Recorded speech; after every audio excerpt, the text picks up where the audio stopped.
அடுத்தபடியாக மாநில இளைஞர் சங்கத்தினுடைய செயலாளர் அருமை சகோதரி ராஜேஸ்வரி பிரியா அவர்களை பேச அன்புடன் அழைக்கின்றேன்.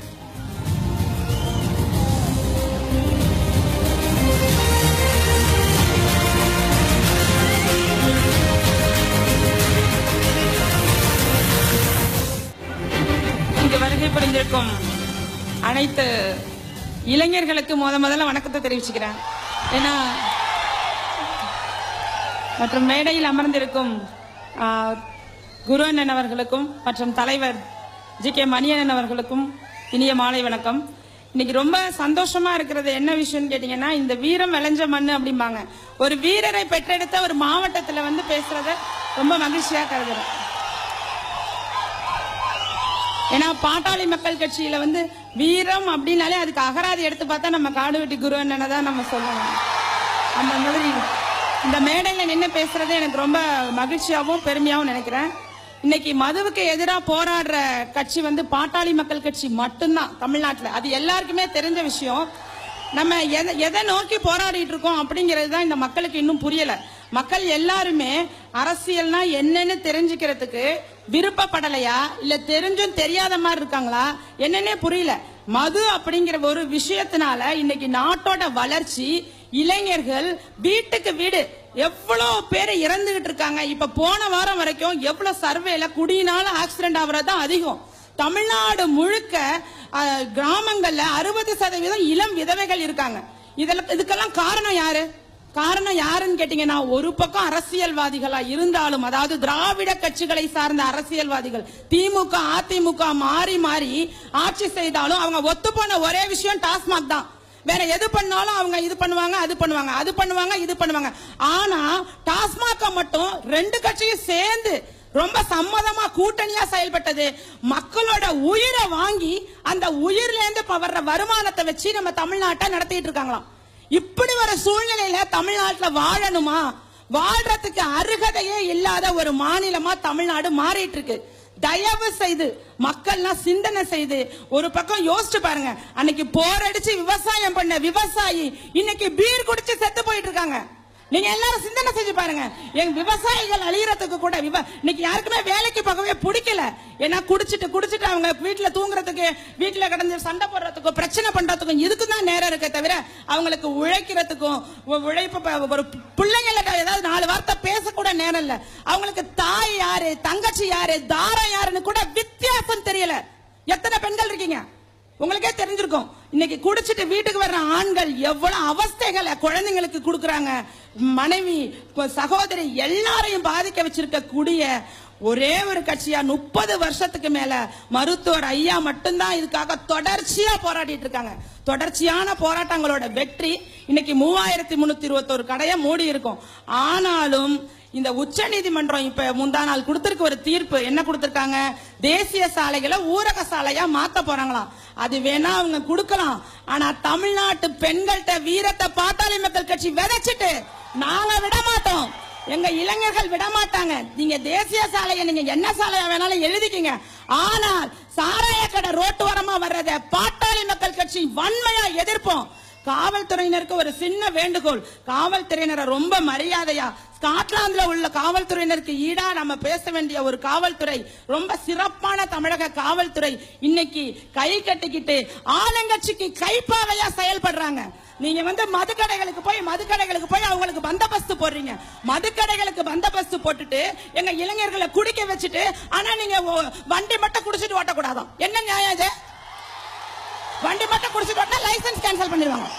என்னையா என்னங்கிற நீங்களே ஊத்தியும் குடிப்பீங்க, உங்க வண்டியை மட்டும் அந்த இடத்துல தூங்கிடுமா? அப்படின்னா ஒண்ணு பண்ண சொல்லுங்க, எங்க இளைஞர்கள் அங்கே தங்குற வசதியை செஞ்சு கொடுங்க. அவன் அப்படி வீடு வந்து சேருவான். இதெல்லாம் ஒரு அரசாங்கம். இந்த அரசாங்கத்தை நிர்வகிக்கிற அதிமுகவும் சரி, அதிமுகவில் உள்ள அரசியல்வாதிகள் இருக்காங்களே, ஐயோ வெக்க கேடுங்க. உங்களுக்கு எல்லாருக்கும் தெரிஞ்சிருக்கும், தெர்மாக்கால் கூட்ட மினிஸ்டர் தெர்மாக்கால் மட்டுமா விட்டாங்க?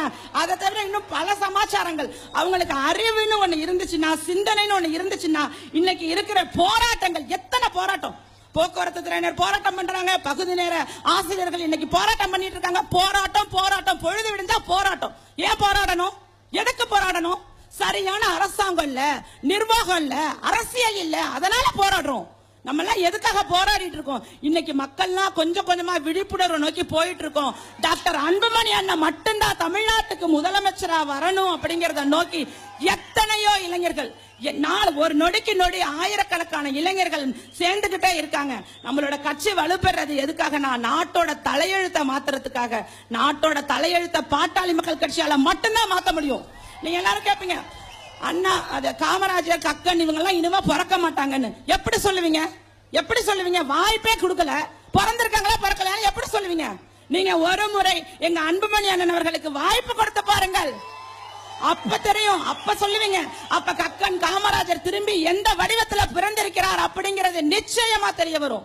ஏன்னா இன்னைக்கு மக்களோட அறியாமையை பயன்படுத்தி இலவசம்னு ஒரு குப்பையை தூக்கி தூக்கி கொடுத்து, அந்த இலவசமே கிடையாதுங்க, அது நம்மளோட வரி பணம். நம்ம கட்டுற வரி பணத்தையும் நம்ம குடிச்சிட்டு நம்ம குடிமகன்கள்லாம் கொடுக்குற டாஸ்மாக்ல கொடுக்குற பணத்தையும் வச்சுக்கிட்டு உங்களுக்கு இலவசங்கிற பேர்ல உங்களை ஏமாத்துறாங்க.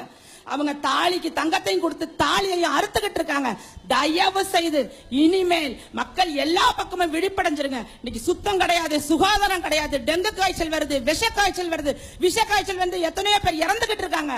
இன்னைக்கு சூழ்நிலையை யோசிச்சு பாருங்க. இளைஞர்கள்லாம் வேலை வாய்ப்பு இல்ல, போர் அடிச்சா பீர் குடிக்கிறானுங்க.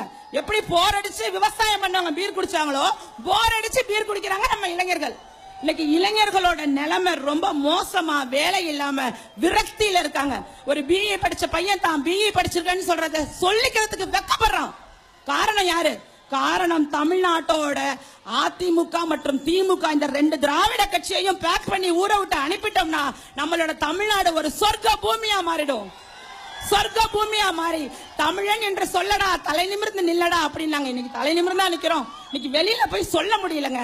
வெளியில போய் யார்ட்டையும் நம்ம தமிழ்நாட்டுல இருந்து வரோம் வெளியூர்லயோ வெளிநாட்டுலயோ சொன்னா, ஓ அந்த ஊரா கவர்மெண்டே எடுத்து டாஸ்மாக் நடத்துறாங்க, அந்த ஊரான் தான் ஃபர்ஸ்ட் கேக்குறாங்க. ஏன்னா அவ்வளவு அசிங்கமான விஷயம். அசிங்கம், ஏன்னா அவங்களுக்கு அறிவு இல்லை. எது மூலமா நம்ம வருமானத்தை பெருக்கி நாட்டை காப்பாற்றணும்னு தெரியாத ஒரு அரசியல்வாதிகள் ஈஸியான முறையில கொள்ளடிக்கிறாங்க. 50,000 கூட இல்லாத மினிஸ்டர்ஸ் வீட்ல இன்னைக்கு 20,000 கோடிக்கு மேல பணம் இருக்கு. இதெல்லாம் யார் கேட்கறது? மக்கள் தான் கேட்கணும். மக்கள்லாம் கொஞ்சம் கொஞ்சமா சிந்தனை பண்ணுங்க. இன்னைக்கு சிந்திக்கிறதுக்கு நிறைய விஷயம், இன்னைக்கு சோசியல் மீடியா இருக்கு, இணையதளம் இருக்கு. அதுல நிறைய விஷயத்தை இளைஞர்கள்லாம் வயசானவங்களுக்கு சொல்லி புரிய வைங்க. தயவு செய்து புரிய வைங்க. இளைஞர்களால மட்டும்தான் தமிழ்நாட்டோட தலையெழுத்தை மாத்த முடியும். ஆனா இந்த வயசானவங்களோட ஓட்டு இன்னைக்கு அதிகமா இருக்கிறதுனால தயவு செஞ்சு நீங்க சொல்லி கொடுங்க. அவங்களும் மாறி நம்ம பக்கம் வர வைங்க. ஏன்னா நம்ம நல்லது செய்யணும், நல்லதையே செய்யணும், நல்லது மட்டும்தான் செய்யணும் அப்படின்னு நினைக்கிறோம். வேற எந்த விதமான நோக்கமும் கிடையாது. டாக்டர் அன்புமணி அண்ணன் அவர்கள் டாக்டர், அவங்க இது அரசியலுக்கு வந்து அவங்க எதுவும் இந்த மாதிரி சேவை செஞ்சுட்டு இருக்கணும்னு அவங்க அவசியமே இல்லை. அவங்க வந்து மருத்துவராகவே இருந்திருக்கலாம். மக்களோட நிலைமை சரியில்லை. இதே மாதிரி தமிழ்நாடு போனுச்சுன்னா அடுத்த தலைமுறை தட்டெடுத்துட்டு பிச்சை எடுக்கிற நிலைமைக்கு இந்த திராவிட கட்சிகள் உருவாக்கிட்டு போயிடுவாங்க. அந்த நிலைமையிலேருந்து நம்ம தலைமுறையை காப்பாற்றணும் அப்படிங்கிறதுக்காக தான் இன்னைக்கு அரசியல் புதுமையை கொண்டு வரணும். அரசியல்வாதி அப்படிங்கிறவங்க மக்களோட சேவகன், மக்களுக்கு சேவை செய்யறதுக்காக மக்களால தேர்ந்தெடுக்கப்பட்ட ஒருவர் அப்படிங்கிற ஒரு விஷயத்தை நாங்க கொண்டு வரணுங்கிறதுக்காக இன்னைக்கு எவ்வளவு போராட்டங்கள், கதிராமங்கலம், நெடுவாசல், ராமேஸ்வரம், தொடர்ச்சியா ஒரு இடம் விடல. இன்னைக்கு காவிரி மேலாண்மைக்காக போராட்டம் பண்ண போறோம். தொடர்ச்சியான போராட்டங்களை பண்ணி மக்கள் மத்தியில அரசியல்வாதி என்பவர்கள் யார் அப்படிங்கிறது இன்னைக்கு எல்லாருக்குமே புரிய ஆரம்பிச்சிருக்கும். டாக்டர் அன்புமணி அண்ணன் அவர்கள் மட்டும்தான். அவங்களோட துடிப்பும் மருத்துவர் ஐயாவோட அனுபவமும் அவங்களோட அறிவும் எல்லாம் இணைஞ்சிச்சுன்னா தமிழ்நாடு மிக சிறப்பான தமிழ்நாடாக மாறும். ஏன்னா இன்னைக்கு நான் சிங்கப்பூர்ல இருந்து வந்திருக்கேன். சிங்கப்பூர்ல இருந்து வந்து இந்த கட்சியில இணைஞ்சிருக்கோம்னா காரணம் என்ன? அரசியல்வாதியாகணுங்கிற ஆசை கிடையாதுங்க. அங்க உள்ள மக்கள் எப்படி சமமான வாழ்க்கையை பெற்றிருக்காங்களோ அதே மாதிரி இங்க உள்ள மக்கள் சமமான வாழ்க்கையை பெறணும். கல்வி இலவசமா இருக்கணும். காரல் மார்க்ஸோட தத்துவம், ஒரு குழந்தை அன்னையோட அரவணைப்புல இருந்து அந்தாண்ட போன உடனே அரசாங்கம் அந்த குழந்தைக்கு முழுசையும் பெஸ்ட் எஜுகேஷன், மிக சிறந்த படிப்பை கொடுக்கணும். சிபிஎஸ்சிக்கு இணையான கல்வியை கொடுக்கணும். எல்லாருக்கும் ஒரே மாதிரியான மருத்துவம் இருக்கணும். அரசாங்க ஆஸ்பத்திரி அப்படிங்கிறது அப்பல்லோ ஆஸ்பத்திரி மாதிரி இருக்கணும். இன்னைக்கு சிஎம் இருக்கவங்க போய் அப்பல்லோ ஆஸ்பத்திரியில ட்ரீட்மெண்ட் பண்ணாங்க, அரசாங்க ஆஸ்பத்திரியில பண்ணிருக்கலாம்ல, ஏன் பண்ணல? அப்ப எங்க ஓட்டு போடுறவங்களுக்கு ஒரு ஆஸ்பத்திரி, உங்களுக்கு ஒரு ஆஸ்பத்திரியா? ஓட்டு போடுற மக்களுக்கு மட்டும் அரசாங்க ஆஸ்பத்திரி கேவலமா இருக்கணும், நீங்க மட்டும் அப்பல்லோ ஆஸ்பத்திரியில போய் படுத்துக்கணுமா? என்னங்க நியாயம் இது? எங்களுக்கு சமமான வாழ்க்கை வேணும். குப்பனும் சுப்பனும் ஒரே மாதிரி ஸ்கூல்ல படிக்கணும், ஒரே மாதிரி மருத்துவத்தை பெறணும், ஒரே மாதிரியான வாழ்க்கை முறையை போய் நம்ம சென்றடையணும்னா பாட்டாளி மக்கள் கட்சிக்கு தயவு செய்து எல்லா மக்களும் வாங்க, ஒன்னா சேர்ந்து செயல்படுவோம். தமிழ்நாட்டோட தலையெழுத்தை மாத்தோம்னு கூறி நன்றி கூறி விடைபெறுகிறேன்.